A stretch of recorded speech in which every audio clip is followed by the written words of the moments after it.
Hi everyone, in front of me I've got a VIVO X80 Lite, and let me share with you how to add the fingerprint to this device. So let's start with opening the settings. Let me go back. And here all we have to do is to scroll in order to find the security. Let's tap on it. Then let's tap on the fingerprint.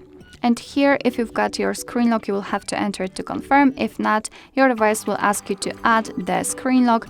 It is because that if for some reason the fingerprint sensor won't work, then you will still be able to unlock your device with the pattern pin or password. So just add it and then you will be able to follow my steps. Now we have to set up our fingerprint. So we have to cover the fingerprint sensor. So let's tap on Start. I have read the privacy statement, agree. And now we have to place our finger, which is under the screen. So I highly recommend to add your thumb, so it will be the most comfortable, I believe. However, I will add my index finger, so let me do it. Right now, all we have to do is to put our finger on it multiple times to add the fingerprint fully.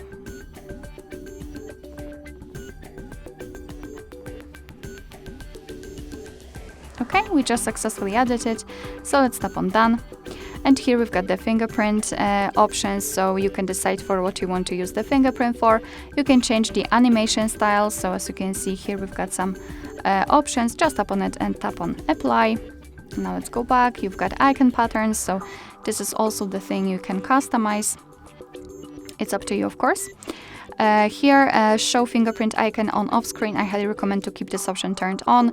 This is the fingerprint list, and that's your fingerprint. You can tap on it and rename it or remove it, add another, and verify fingerprint. This is pretty useful if you've got more than one fingerprint added, so you can check which one is which. Alright, so let me quickly lock the device and let's check if it is working. So here we've got the sensor, let me put my finger on it, and as you can see the device is unblocked, which means that we just successfully added the fingerprint to it. Alright, so that will be all. Thank you so much for watching. I hope that this video was helpful, and if it was, please hit the subscribe button and leave the thumbs up.